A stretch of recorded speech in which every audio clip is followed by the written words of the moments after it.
E foi então que eu voltei. E quando eu voltei e comecei a frequentar e comecei a me envolver na igreja, então a partir daquele momento, tomo a decisão de conhecer alguém, né? E aí foi quando então eu começo a conversar com uma pessoa na internet. Essa pessoa era a minha futura esposa, que começa a me ajudar. Ela era filha de pastor aqui em São Paulo. E aí eu estava lá no Rio Grande do Sul. Tudo isso acontece no Rio Grande do Sul.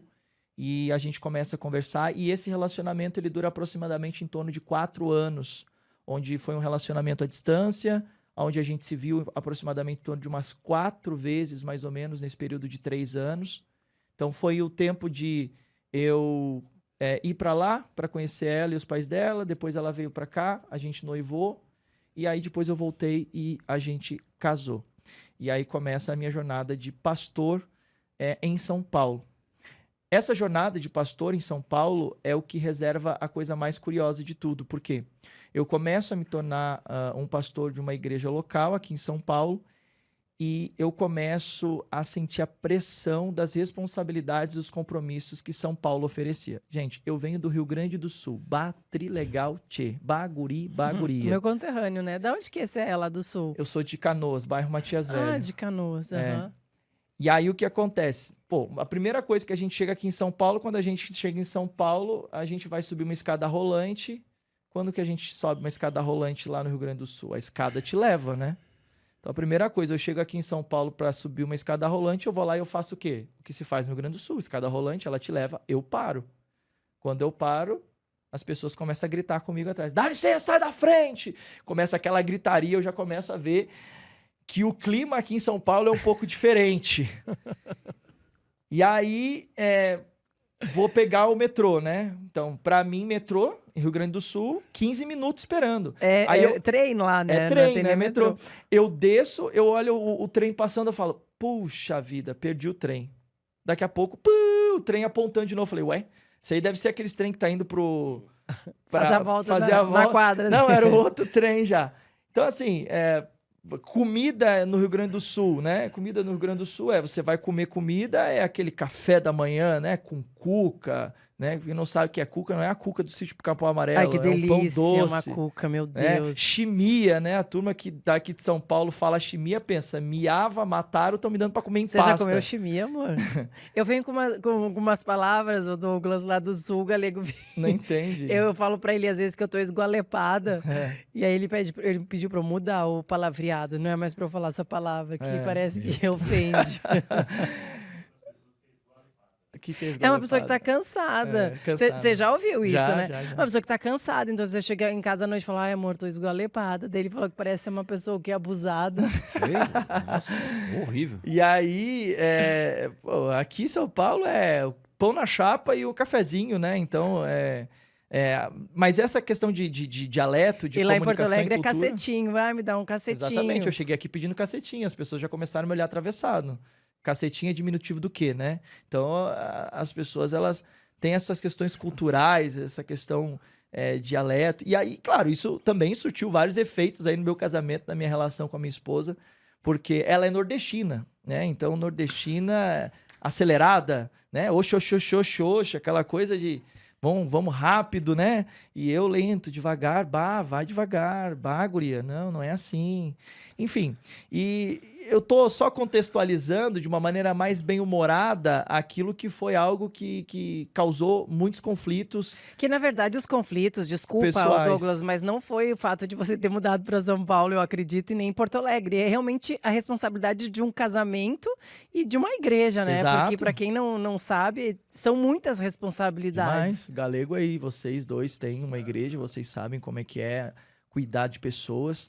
E, enfim, tendo que lidar com toda essa novidade do casamento, né, com a minha esposa, procurando ter essa capacidade de a gente alinhar as nossas incompatibilidades de gênio, nossos temperamentos, nossas personalidades, nossos comportamentos, que é um grande desafio, apesar da gente ter ali os princípios bíblicos, a gente ter ali os ensinos da palavra de Deus, muitas vezes a gente acaba tendo essa certa dificuldade, e eu tive essa dificuldade no casamento. Mas não só no casamento, mas também na gestão das pessoas da igreja local de São Paulo. Por quê? As pessoas, elas não tiveram tanta paciência com o meu jeito, mais devagar, mais tranquilo, enfim. E eu também não consegui me adaptar muito bem, e as cobranças e as responsabilidades que eu tinha como pastor, cuidando de um ministério em São Paulo, no Rio Grande do Sul, era diferente dos cuidados que eu tinha no ministério aqui em São Paulo, e isso começou a me sobrecarregar.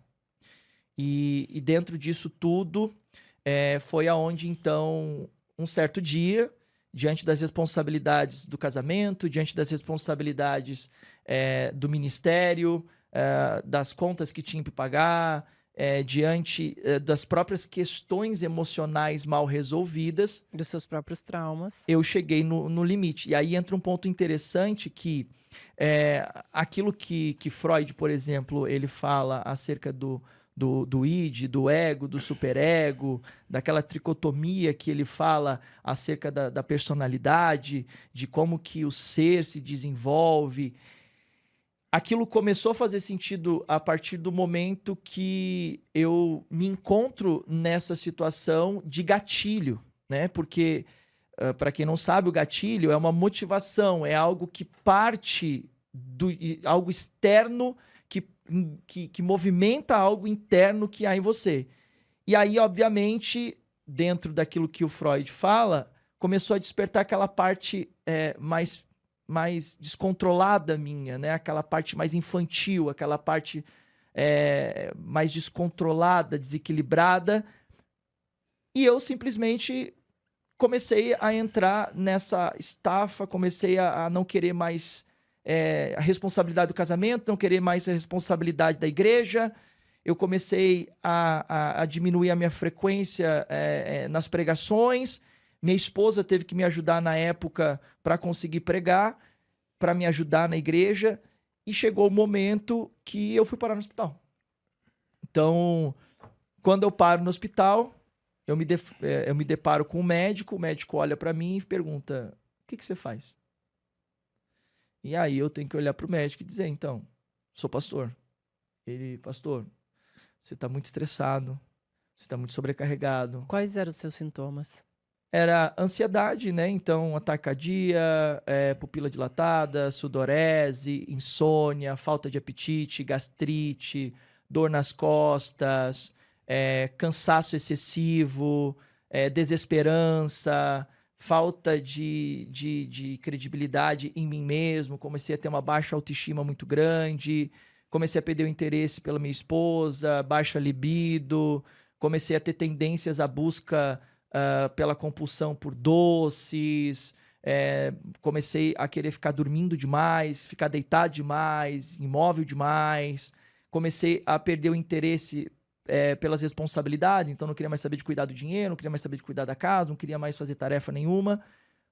Cheguei nesse limite, eu simplesmente não queria mais responsabilidade e compromisso com absolutamente nada. E aí, nisso, ele fala que eu precisava me cuidar, que eu precisava buscar ajuda e que esse problema era um problema emocional. Foi aonde, então, algo que eu nunca havia dado atenção no ministério onde eu estava, nem como pastor, eu nunca havia me preocupado em estudar sobre, ler sobre. Então, eu busquei um apoio através de um amigo que era conhecido meu, que me indicou para falar com uma pessoa que palestrava. Fui nessa palestra dessa pessoa e aí eu conheci um conteúdo de um profissional chamado Anthony Robbins, que tem um livro chamado Poder Sem Limites. Eu peguei esse livro e eu comecei a entender então um pouco sobre o comportamento humano.